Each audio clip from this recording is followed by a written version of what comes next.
risk advisory practice here, and we work really closely with the IIA, and my role at the moment is to get you all excited about the emergency exits and toilet facilities that you're in at the moment.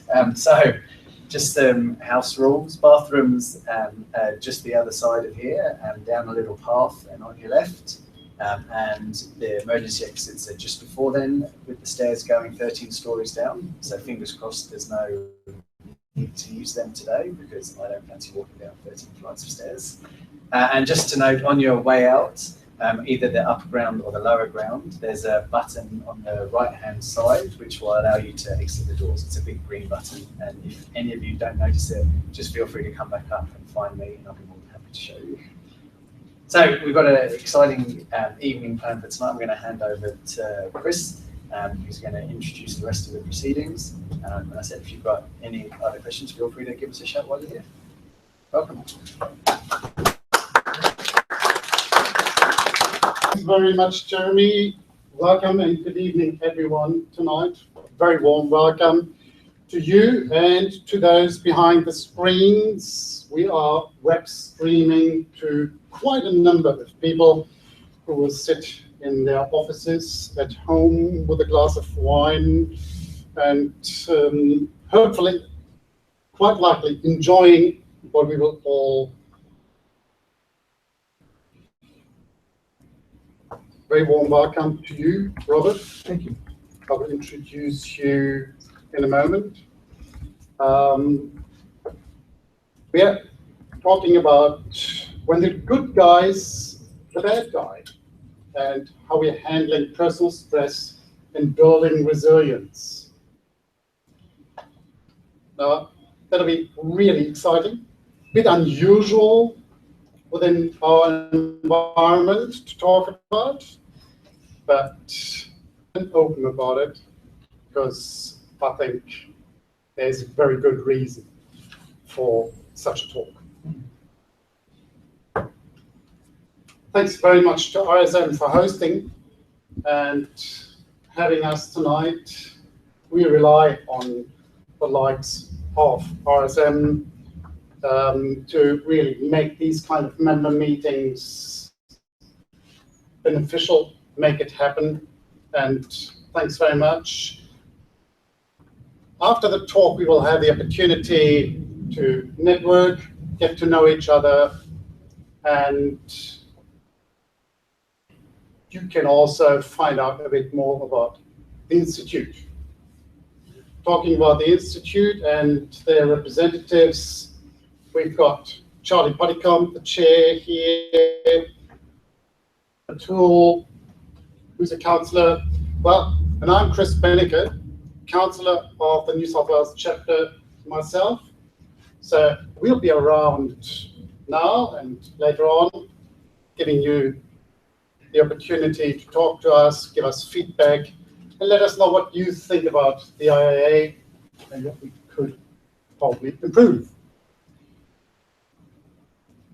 Just maybe as a quick reminder, for those who have not registered yet, and we're getting very close to the end of financial year, there's still the opportunity to register for the international. This is a very rare opportunity. Everyone had the brochure on their seats.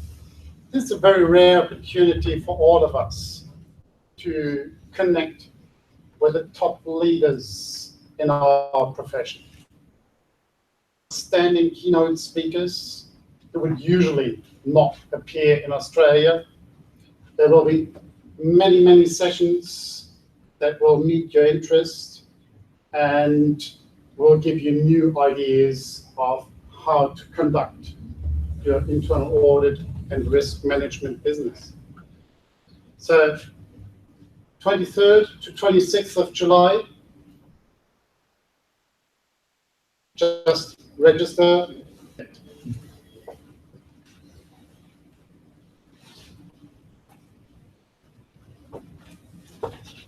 Let me formally introduce Dr. Robert Holmes. Robert is the leader for People and Change in RSM's Management Consulting Division in Australia. He is an industry expert in human behavior, focusing on improving performance, increasing resilience, and dealing with stress. Robert works regularly with executives, senior government officials, and business owners, coaching career and business issues. He is the Secretariat for the Interdepartmental Forum on Mental Health and published 6 books on management, coaching, theology, and has written for 15 international journals and magazines. PhD in neuropsychology and on trauma and PTSD. Yep. And he's a research fellow for the Neurocoaching Institute on Stress and Resilience. Also, he's a doctor in theology. So Robert has presented in many, many ways to many, many, many different institutions. I don't start listing them here. He's a professional certified coach, a certified action learning coach, and an accredited mentor coach. He's a member of the Coaching Psychology Interest Group at the APS and a member of the Australian Institute of Management Consultants. What I found out is you want people working at their full potential, achieving high performance, restore balance, and build resilience and recover from stress and trauma. Forward to a really, really interesting talk. So welcome, Robert. Thank you.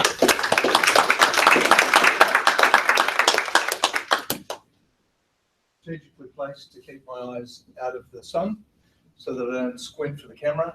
So I apologise for the odd angle that I'm going to present to you here, but I'll basically move between these 2 spots because it's safe.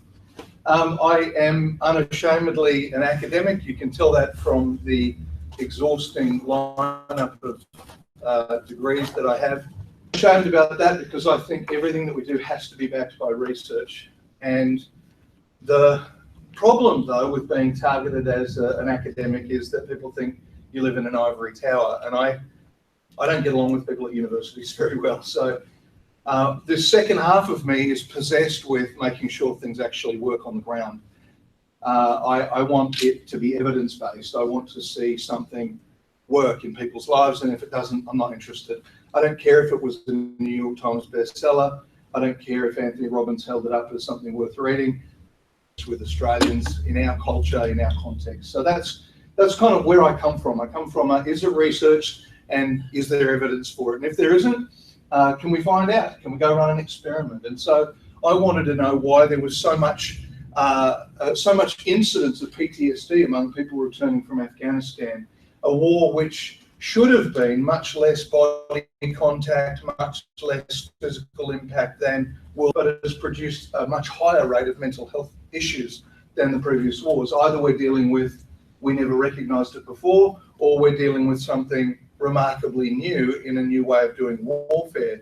And so I got involved with the Australian Army, and so I got involved in studies on how therapy for PTSD and so forth. Now, the Army's a long, long way from doing internal audits, you might think, but the stressors that our soldiers go through are every bit the same as what you and I go through in our work. And so I'm going to take the learnings that I've had, and you'll see how that works. And I've forgotten to bring the clicker over, so I'll never be able to move or advance the screen. So you go, I'll just move through the danger zone. It's a highly stressful situation for a public speaker. So what I'm going to do is take you through what happens when you and I, who we go to work, we're the good guys, right? We're the auditors. We're there to help the companies we work with and work for. We're not there to find out bad things. We're not there to get anyone in trouble. But sometimes we end up being perceived as the bad person. And so I'm not speaking out of some hypothetical knowledge here. As you've already been told, I've got a bunch of stuff that I do and it's interesting. This you may not have heard of. It's the peak body for understanding mental health solutions for the government. And I started it with Dr. Jill Charker, agencies that belong to that organisation. And we have a meeting every 3 months, and we bring in the experts. I'm talking the Black Dog Institute, St Vincent's Hospital. We bring in all the researchers from the ANU, and we say, tell us about what you're doing for Australian government workers, right? You couldn't think of a group of people that might have less reason to be stressed than our soldiers over at this end and our kind of white collar workers in Canberra at this end. So stress and resilience does everything in between, and you and I sit in that group of people. Coming to work, the commute in Sydney is getting worse and worse. That's stressful enough. Coming from where did we stop, Beverly Hills, to getting on to Martin Place was stressful for me because it's been 20 years since I lived here. It's not academic though for me. Internal audit is not a thing that I speak to you about as though I hadn't actually gone and got my hands dirty. So this is a laundry list of my career, starting out in the hotel industry, becoming a financial controller, doing my CPA, going through my PY. Please don't be snobbish about those of you who are CAs.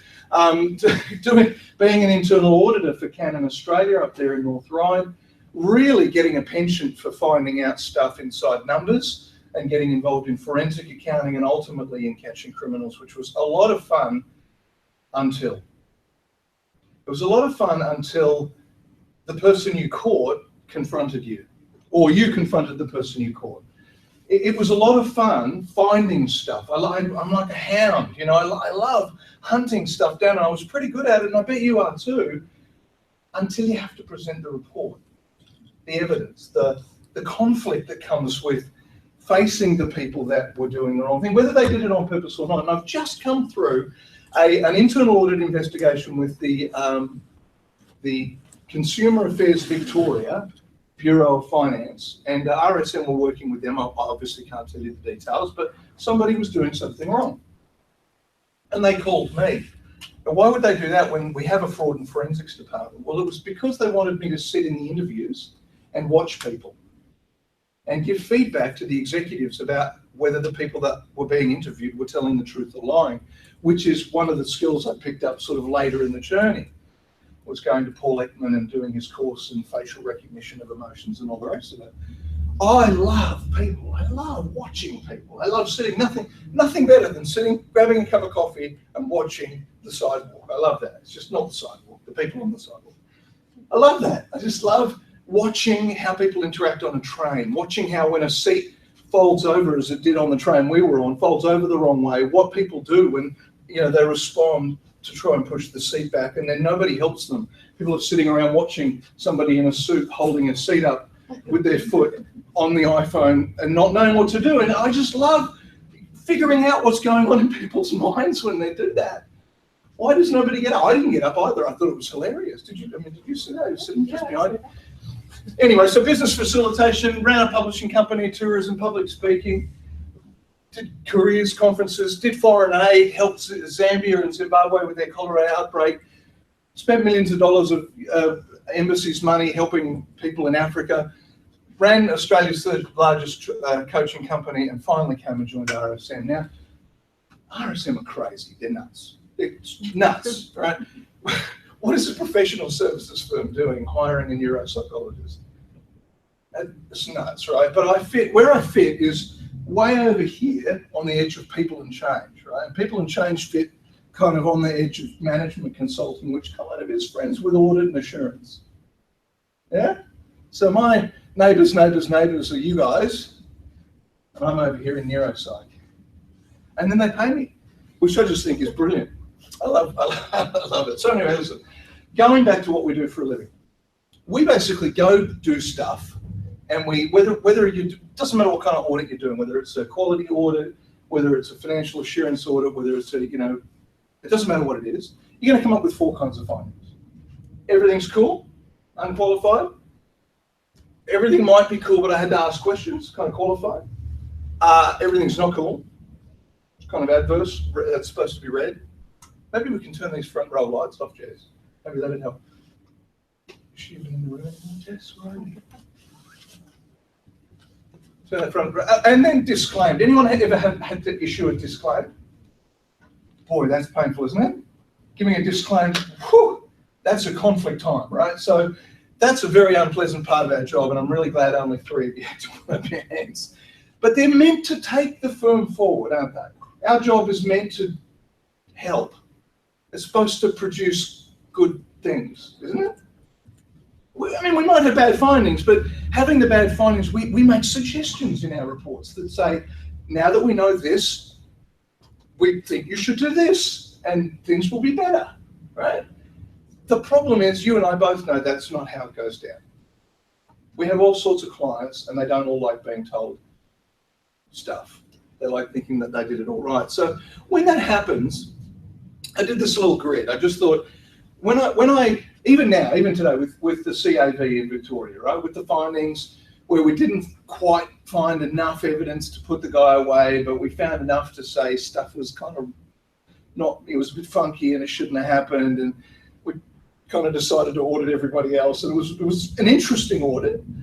We got 4 reactions from that group of people. Number one, we found stuff and it was helpful, and they heard us, and that's great. So there was a group of people that said, fantastic, what can we do? Let's go through the recommendations. Then there was a group of people where they found stuff and we couldn't think of anything very clever to say. Like, we couldn't come up with recommendations, so we just said we found it. And that's probably the worst part of auditing, because if you don't come up with some kind of clever answer, they wonder why they're paying you. So that's not really a great quadrant to be in. One of the people on the team, I have to say, I'm not going to name them. Oh, here I am in the dark spot again. In the red quadrant, one of the people on our just a jerk. Okay, I just have to say, we found something and they just used it like a weapon. Okay, and that is just not cool for an internal auditor to use evidence as a weapon to kind of pummel or persecute or tell the client that they're an idiot. Okay, that's just not great. So you don't want to end up in that quadrant. Where stress comes for me, and where I really want to focus in our talk tonight, is what happens when you find valid stuff and you give it to them with really great ideas, but they get defensive about it. So you're talking apples and they're talking oranges. You're offering, outcomes, and they're getting defensive because they think you're taking them down. That's kind of to me where the most stressful part of our work is. And there's no doubt that when you go to work to do the right thing and you end up being the bad guy, that'll drive you nuts, and it did, and that's why I quit. So I got out of audit, I got out of fraud and forensics, and I went off and did business facilitation for the New South Wales Department of State and Regional Development. And then I ended up running a business incubator and helping people start businesses. And it was really to make me feel better, because I wanted to help people again and be thanked for it instead of yelled at. I mean, getting money is one thing, but I wouldn't mind some appreciation. So I've come all the way around the mountain now, and I've come all the way back, and I've said, what if I stuck at my guns? Because I've got people just up the corridor from me who do what I used to do, and I walk past thinking, good on you, mate, better you than me, like, I'm happy doing what I'm doing, but they're doing what I used to do, and they are stressed out some days. Like, they're really stressed out. So what can we do? Number one, let's just all agree what stress is. Stress isn't just a feeling, okay? It's a physical response. It's a psychological response. It's an emotional response. And the only reason it happens is that we're going through change, adverse situation. And adverse is a very relative term, because what's adverse to you and me is not adverse to an SAS soldier. So adverse is a very term for whatever you, like me trying to find Martin Place, which isn't on the city circuit. I mean, you all know that, right? But I'm from Canberra, so we're going to Martin Place circle. Martin Place is in the middle, of course, but who knew? So we got off at Circular Quay and wandered around and asked a taxi driver, "Where's Castlereagh Street?" We can't find it. So just from a very broad-based, this has got scientific backing, but just at a very high level, this is what happens when you and I get stressed. So we come up with our findings, we give them to our client, and our client says, "What? I never said that, and that's not true, and I'm not giving that to the board." Boom, in comes stimuli, right? In through all your senses. In comes this response to your brain, and your brain kind of identifies what's happening as a threat, and it says, oh, that's not what I was expecting today. I was expecting you to say thank you, and okay, this is not great. Number 3, your body gets aroused, it gets activated.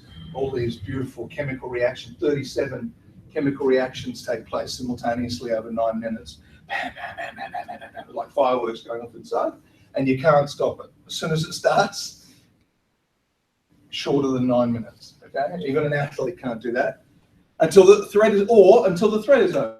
So walk out of the meeting, give the thing, freak out, get on the car, scream your lungs out, have a glass of red wine, finally calm down. Technology will return to calmness once you no longer feel under threat. The problem is that report still exists, that client still exists, that threat still exists, and the minute you go to work tomorrow, it'll still be there. And you now face the problem of being triggered again. So I just wanted to burrow down into this kind of blue stage for a second, without getting too sciencey, just to say, once you are stressed, so let's say you're making a presentation to the board, right? And you're giving the recommendations, and you go into a stress response because the chairman doesn't like point number 3, and you've gone. You're in stress response. First thing that happens is your thinking brain gets down-regulated 25%. So you get a little bit stupider. Okay?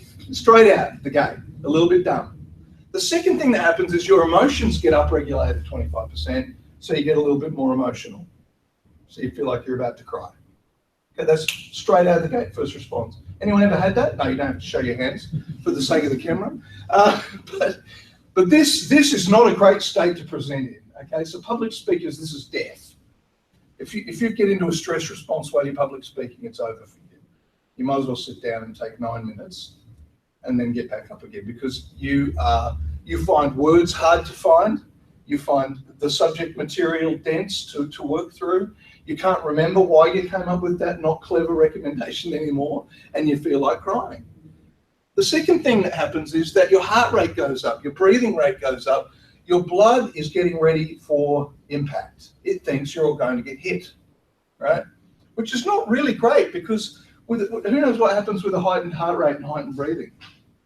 More oxygen coming in. What happens?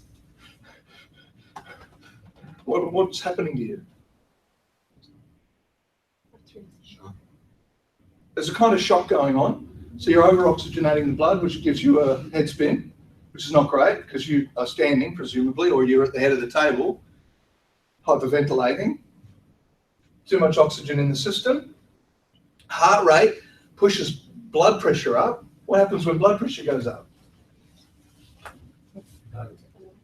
Well, yeah. I mean, if you're in the zone for a heart attack, yeah. If you're in the right age category for a heart attack, this is not great news. Okay. If you're fighting fit and happy, well, good for you. But most of us live a sedentary auditing life, right? So we're not into that. Stage 3, your immune system becomes suppressed and your memory switches from narrative to emotional. Now, who can see a problem with that? Narrative is, I said this, then she said that, then I said this, then they said that, then I presented that report, but it switches from that normal system to the other system, which is emotional memory. She said that, bitch. Oh, I can't believe. Focus. He said that. I can't believe he said it.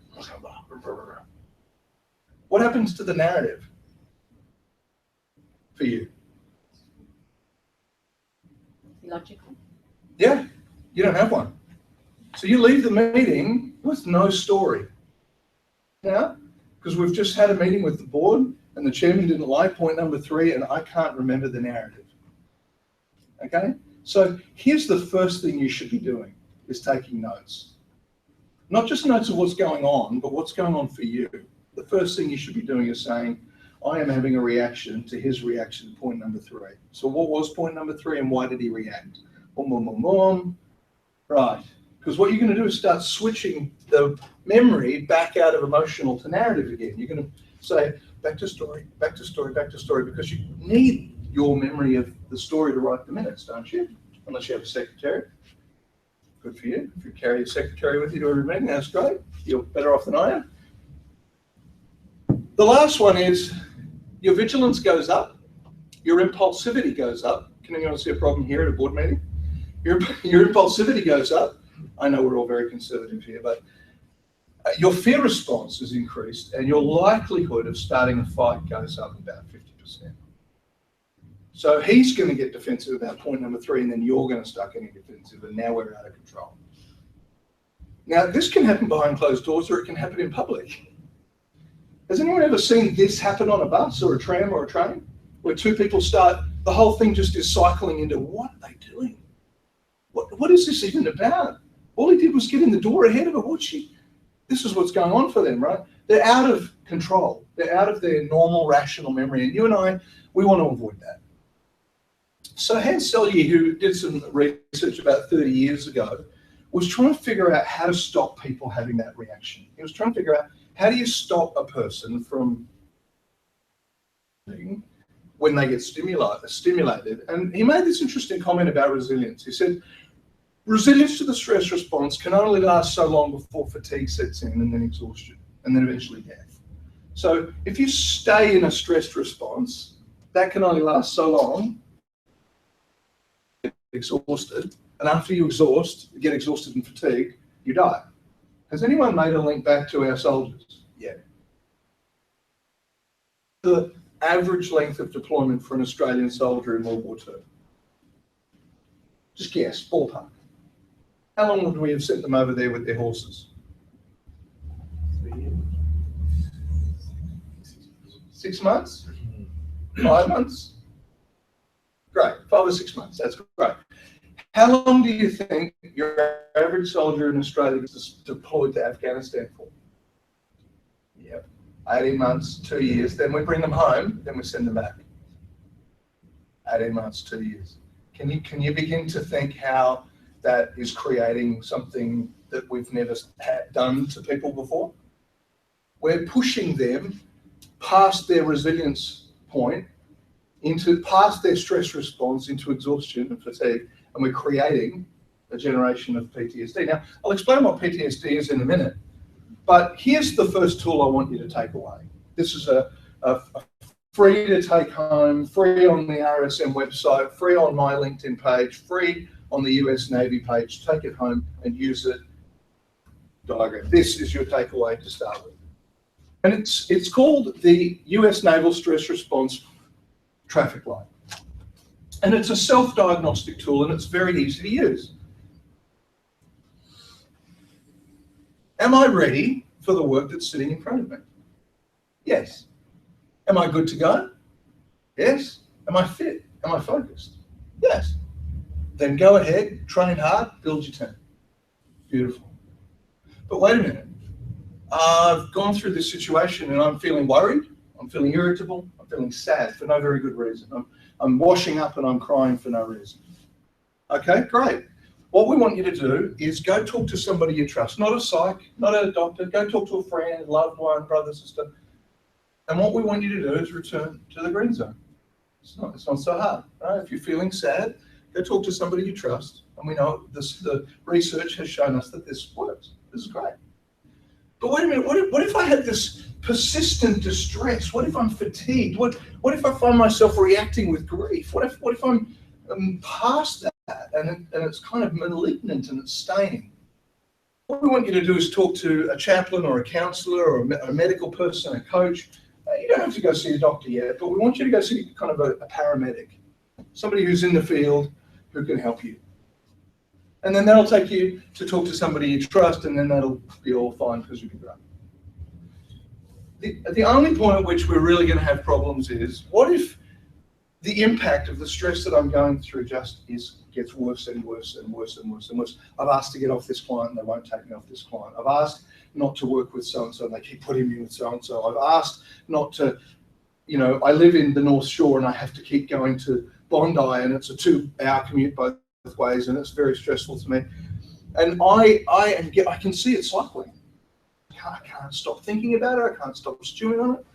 Okay, great. We want you to seek medical attention. We want you to go to the doctor. We want you to see a psychologist or a psychiatrist. We want you to think about medication. But ultimately we want you to go back to green. Does that make sense? And it's really easy. Once you teach soldiers how to do this, they identify where they are and they can identify the action to take. It's not appropriate to go to the doctor and get antidepressants. It really isn't. Most of the time it is not appropriate to do that. Sometimes it is, but under these conditions. So we'll just, by the way, you can ask questions anytime. Just stick your hand up or call out or yell at me and whatever you like. I'm going to leave lots of time at the end for you to do that too. But if any of this you want to ask about, just stop me. Cool? Yeah, good. So I've got this friend, Petra Skeffington. She works over at the Curtin University in Western Australia. And I hung out with her at the PTSD conference or forum in 2015. And we were talking about an evidence-based theory for resilience. What do we know about resilience? And she did her PhD on resilience, not surprisingly. And this is her research findings. When you talk to Petra, she says that her PhD, has anyone here got one? No. You really want your PhD to work. Pick something that's unique in the world, and then you go study it, and you really want that thing to be cool, and you want it to come out, work out well, right? So if you ask Petra, the results of her research were exactly nothing. So she got to the end of 6 years of work, and she had nothing to show for it, except this cool diagram, which I think was worth the whole thing, right? When you put a human being through a traumatic event, and her definition of a traumatic event was 9/11. So when you put somebody through 9/11 or Mount St. Helens or the Lint Cafe, when you put somebody through that event, what happens? And she found that 72% of the population will resist and recover from that traumatic event in 1 week. And the younger you are, the quicker it is. 1 week. That's amazing. Of all the people living in New York after the 2 buildings fell, 72% of them were back to normal within a week, and some of them were out buying bagels the next day. I mean, amazing, right? Aren't we? Aren't we amazing? So just take that for a minute and say, I'm probably a very resilient human being. I probably am. 18% of them will react, respond, and recover eventually after a month. Some 6 months, some 12 months, at way out at the tail end of Six Sigma, but they'll recover. And 10% of them get PTSD. And they're the ones who get exposed to 9/11 after 9/11 after 9/11 after 9/11 after 9/11 after 9/11. Is it any wonder they become traumatized? So we begin to come up with some solutions for our Australian soldiers. Yay. But what we learn here is, thank you, Petra, for all your hard work. What we learn here is 90% of the population will recover from something very traumatic fairly quickly. Well, that's you, probably. I don't know how many people are here tonight, but, they wouldn't want to be the 10%. No, I'm just kidding. Because even you can recover nowadays, because we know how to work with trauma. So what we're saying is 90% of the population are already resilient, which is what really annoys me when people are out in the marketplace in Australia selling resilience products to corporate Australia. Because they don't start here. They start with the 10% and they tell you that story. Right? That really annoys me. Like, some of us are suffering, I get it. My mum was one of them. She needed help. But why don't we start with the good news, right? I think that's really good news. Now, has anyone heard, I can't remember the name of this study, but has anyone heard of the study of the 1,000 people that were put through Black Flags, Six Flags, which is a theme park in Florida, and they were put on roller coasters all day? Anyone heard of that? It's a pretty old study now. It's about 10 years old. So what they did, who even thinks of these things? A psychologist crazy. They got nothing to do. They make up these really, it's like, let's put people on roller coasters all day. That'll be fun, right? So they get 1,000 people. They make sure that they're all roughly the same age, roughly the same demographic, all roughly the same, randomly select them, and then they stick them on roller coasters all day. And what they do is, before the 3 hours it was actually, before the 3 hours, they do a full blood test to figure out how much cortisol, how much norepinephrine, how much stress hormones, what's going on inside you, full kind of health check, and ask one very simple question. Do you like roller coaster rides or not? Blood tests, like roller coaster rides or not? Very simple, elegant test. The simpler the better in science, actually. So we run all these people all day on roller coasters, poor buggers, and for 3 hours, and what we find is people who started out, because a double-blind study, you can unpick the data and find out who liked it and who didn't, want their bloods to. After the roller coaster ride, they then did a full blood panel again, and then 3 months later, they did a full blood panel again. So I've got 3 data points to compare, and they found the people who started out perceiving that roller coaster rides were bad, in other words, they didn't like roller coaster riding, ended up with increased levels of cortisol, norepinephrine, and adrenaline, which produce fear and anxiety, which 3 months later increased the level of sickness in that population by 30%. For 3 hours of roller coaster riding. By contrast, the 500 people that were put on the roller coasters who loved roller coaster riding had a day of fun, right? So they had increased levels of cytokines, interleukins, and interferons, which produce joy and peace. And 3 months later, guess what? 30% increased wellness. That's a 60% disparity over 3 months. I mean, that's huge. Now, what caused it? Perception. That's all. There was nothing different about the rides, nothing different about the clothing, nothing different about anything except whether they liked roller coasters or didn't like roller coasters. That's like saying, do you like dogs or not like dogs? Here's a dog. And your sickness goes up or down based on whether I give you a dog, right? What even is that? That is, to me, that is takeaway number 2. Can you change your perception about something? About a board member, about a chairperson, about a meeting, about a building, about a commute, about a car, about a person. Do you have the power to change your perception? I hope so. Do you have a pulse? Some of you didn't say yes. No, so perception, what is your perception about your job role? What are you here to do? You see, my first problem as an internal auditor is I had the wrong idea about what my job was, didn't I? I set myself up for failure. What did I think my job was about? I already told you at the start. Helping people. Helping people, right? Not finding the right numbers, not balancing the books, not improving corporate performance, not helping people. That is a terrible definition for an internal auditor to get up and go out to work with. It's terrible. It should form a part of what we do, but it was my definition, right? I should have thought about my perception about my job role. How do you perceive your outcomes? Remember the quadrant of the outcomes? You can have good outcomes, you can have the green, the red, the yellow, the orange, you can have never the black, please.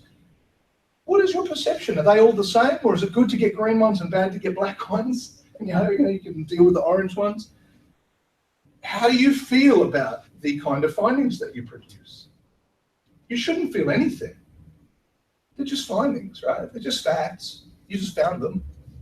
They carry no intrinsic meaning except the meaning you give them.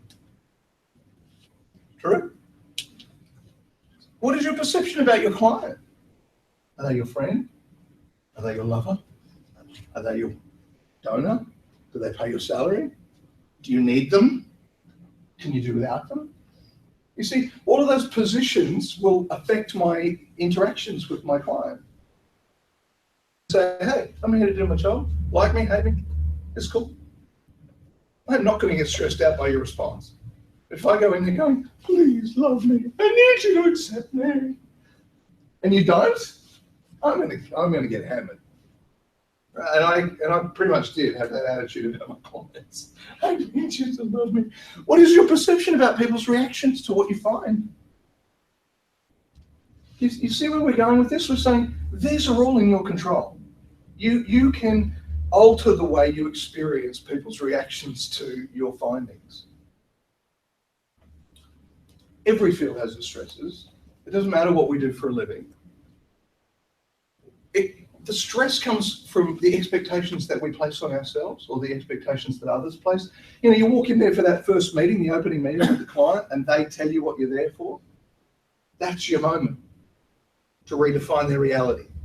I appreciate that's what you think I'm here for. Do you know what I think I'm here for? I think I could let's have a dialogue about what I'm here for. It's called engagement framing. Yeah? So we're framing the engagement properly so that we don't end up being victims. Because they know. Has anyone ever been in an internal audit where they felt set up by the client? You were just destined to fail? Yeah. That's a framing problem, right? Because they know there's an issue and they need to blame somebody, so they're going to get you in and you're going to find it and there'll be no solution and you'll be blamed, right?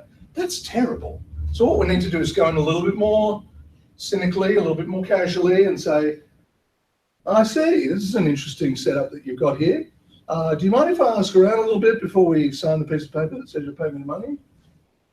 Like just anything will do to stop and think about what's going on. The client, the employer, ourselves. Stress comes from all over the place, but we ultimately are in control of our environment. Now, this is a little try, my attempt at humour. Please do not feel in any way denigrated or put down by this slide. This is from the 2017 10 most and least stressful jobs by Business News Daily, which I granted is an American company, but it's kind of funny. So let's just put our jobs in perspective for a minute, right? The diggers that I'm talking about work in the military, and the stress level that's used in the scale that was created by Rahe and Holmes, these dudes are running at 72.74, right? So they're at war, right? They're getting shot at. 72.4, we're not getting shot at. So we've got police, yeah, they're pretty much getting shot at. Surgeons and pilots, well, we enter a category of kind of work here where life and death is on the line. You know, if you don't do your job and you don't do it at 100%, imagine being a pilot that had 99.9% success at landing. Or a heart surgeon, or a brain surgeon, right? You pretty much got to get it right all the time. So they're at the front end, news reporting, and why are these dudes here? These guys are sitting here just over 50%, 50 on the Rahe scale. What are they doing? News reporter? Come on, get here, bro. They make a mistake. Right, they make a mistake and then they get publicly humiliated, right? It's terrible. And war correspondents are also in the firing line. So they get up there. Taxi drivers, they're in the line of fire too. I mean, not just from being vomited on a Thursday night in Sydney, but being shot or having their taxi stolen. Down to a broadcaster, TV and radio, same thing. What happens when they get it wrong? So there's your top 10 kind of going down this way. Now your bottom 10 are here. These dudes, I love these dudes. Just at my office, the offices of RSM Cameron are in Deakin. And right next to us are the offices of Telstra. And right outside Telstra this morning was a Telstra technician in a pink van, which I thought was lovely. And he pulled the lid off the, whatever that is, and he was working on it. He has the least stressful job in the world. He has no customer demand. He has no performance requirements. He has no boss to watch over him. He's sitting out in the sun. He can take his time. He can go get a cappuccino, which is beautiful at the EQ Cafe just down the road. Like, I passed that guy thinking of this slide this morning, thinking, you lucky bastard. Sonographers, these are the people that, I don't even know what a sonographer is. I was going to make something up, but I don't even know what they are. Anyone know what a sonographer is? Sound engineer, maybe? I think it's sonar. So a sonar guy? Yeah, that's it. We'll skip this for a second. Start at the top of the bottom 10. Medical lab technician, yeah, I get that, doing bloods. Web developer, cruisy, out to surf, shorts t-shirt, probably smoking dope. Writer, you got your own thing. Let's be honest about ourselves for a minute. We're here. Okay? Auditors, internal and external, are 5 on the scale. That's cool. We get to get up every day of the week and go do a 5. That's cool. I think that's great. Accounting is just a little bit above. I don't know why. They're a 6. I don't know why accountants get a 6. I think our job is harder than the accountants, right? But for some reason, maybe it's the face-to-face stuff, maybe it's the legal liability, I don't know, whatever. whatever the reason is, they got here. But let's just get perspective on our job, okay? It's pretty cool. It's pretty cool. We're not flying anything. The other thing I want to just get a little bit of context on is the scale, again by Holmes and Ray, a long time ago they built this. Just think about the most stressful cumulative things that happen in your life. Everybody's seen this chart before, haven't you? It's just, I bet you haven't seen the whole chart with every element on it, right? Which is only available to researchers. And what I thought was really cool, I added these two back in because they're not in the thing that you see in Choice magazine. You know these 100%, oh God, death of a spouse, these are all personal injury, losing your child, retirement, changing career, losing your mortgage, changing work responsibilities, trouble with your boss, personal rejection, right? So Tinder, swipe left, right? That's a 19. Professional rejection is a 16. Okay, so on the scale of cumulative stressful events, when I present reports and findings and they aren't accepted, we're talking about a 16 on the out of 100 compared to losing my wife. So I'm not saying that's nothing, but I am saying put it in perspective and have a glass of wine and go home happy, right? It's just like, all right, I get it. So I'm going to end with this, and I hope you're thinking now and using your creative juices. I've got 2 slides to go. I hope you think that's pretty, because that took me a long time to make. I'm telling you, talking in public for a living. So who'd do it? This guy here is you. Sorry about pink for the boys. It's blue around him. This guy is you. So what can you do? What are some takeaways that you can do today to help you deal with tomorrow's crisis? When we're going to that board meeting, we're presenting that problem and somebody rejects us, what can you do? Well, number one, you can have a look at your perspective. You can just stop and take a deep breath and say, am I looking at this right? Am I seeing this right? Is this what this is about? Really? You brought my whole career down to this? I don't think so. Right? Just step back for a minute. Secondly, reframe your experience. So remember I was talking about framing your client and saying, oh, I get it that that's what you want, but here's what I want. You can reframe your experience. A fascinating study was done on people recovering from a car accident. So, bam, they've had a smash, ambulance has turned up, they've gone off to the hospital in an ambulance, they've been traumatized, right? So they're in that 18% taking a month to recover kind of group, yeah? And they did this UCLA study on reframing your experience. So what they did with these people is they said, we know you've been through a traumatic experience. We don't want to talk to you about the traumatic experience for fear of re-traumatizing you, which happens in 33% of the cases. So what we want to do instead is just pretend you're the ambulance driver. Can we do that? Okay, close your eyes. So now you're the ambulance driver and you're turning up. And you're helping somebody else get in the ambulance and you're coming away. Have a guess what the recovery rate increase was in the people. So obviously they split it and double blinded it, and there were people who got treatment and people who didn't, and others that got CBT. Have a guess what the increase in trauma recovery was from telling yourself a different story, reframing. 1%? Placebo effect is 30%, okay? So just pretending is 30%. 50? Yeah, 50%. That to me, I nearly died when I read that. I thought, are you kidding me? Telling myself I'm the ambulance driver increases my recovery by 50%. Get off. That's incredible. So how do you do it? You didn't have a car accident. You just got rejected at an audit report thing. Question? Is it fair to say that resilience is built over time? Yes. So therefore, you shouldn't molly cuddle. You should protect. You should not expose yourself to the situation, but develop your resilience. Resilience is developed by living through stressful circumstances. Yes, absolutely. The deal is, can you get out? Because if you can't, if you feel trapped, if you feel locked in, hopeless, if there's no way out, you will not recover. That will not create resilience. It will create hopelessness and depression. So as long as we go through tough experiences and we know there's a way out, fine.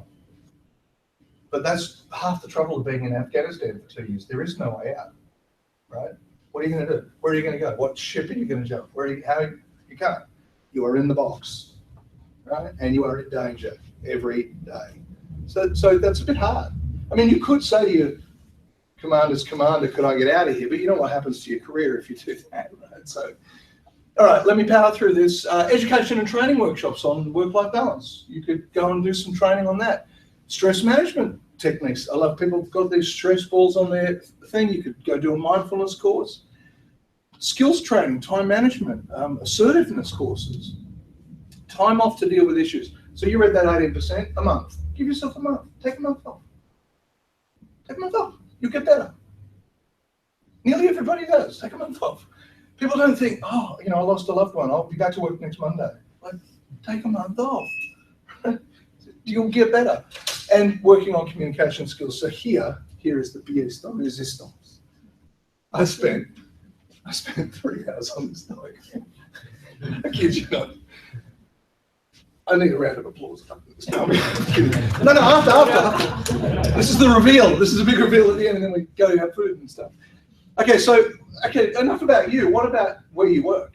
What about everybody that's helping you, right? So if you're in a professional services firm or a small company or a family company, what about everybody else? Well, the first thing that helps people build resilience is knowing who you are. Having personal, strong identity and goals. That is really helpful in building resilience. Meaningful and flexible job with role clarity. You know what you're there for, and if you have to, you can take the day off. Supportive and respectful team that communicates well when trouble comes up and you talk to each other about what's going on. Clear, strong direction from your leaders that say this way, not that way. Handle it this way, don't handle it that way. And an organisation that has clearly defined objectives, so you know you're serving something that's got purpose to it, that helps you define your job. And lastly, that the environment is supportive. And by this, I just mean, what is the culture of your organisation? Is it one that catches people doing things wrong, or is it one that celebrates things that people do right? That's a really simple little distinction I love making. Do we catch people doing things wrong, or celebrate what we do right? That's the peacock diagram, which you're welcome to have. We haven't yet figured out how to share this PowerPoint with you, but I'm sure email via the IIA is going to be one of those things that we can do. There is a lot of research behind tonight's presentation. So before we go to questions, I just want to say, write to me for starters, and I'm sure, again, we can promulgate my email via you guys. Go to academia.edu and look for me. Go to LinkedIn and look for me. Go to neurocoachinginstitute.com and look for me, and I will send you the research. Okay, I've written white papers on this subject. That diagram's not in it. I only just built that for you. So thank you. Any questions? Yeah. Yes, Rob. Thank you for a great talk. I just wanted to ask you specifically, you talked about the military and the challenges they're having in terms of that. In the world of work, what are the trends that we're seeing there? And are we more stressed? Are we more susceptible or not? And what are those stressors? Great question. How they change? Great question. The two largest insurers in Australia are Comcare and GIO. About 4 years ago, the largest payout or the largest cost to those two insurers was back injuries. Today are stress. And those stress claims, each stress claim costs 4 times what each back claim cost. So stress in the workplace is the number one issue. Number one. In terms of insurance claims and people going off on compo and workers' compensation and claims and so forth and so forth. Things that are going behind that. Well, people get stressed out by all sorts of things, but the increased pace of change, the increased change of technology, the increased stress that we have on balancing work and family, the declining existence of full-time secure jobs. So part-time and contracted jobs are in vogue, and full-time jobs are not in vogue. So if you've got one, hold on to it if you can. And commute, oddly enough. So the environment that we live in is incredibly stressful to us, even if we don't notice it. So that 2-hour commute or the 1-hour commute or the whatever it is,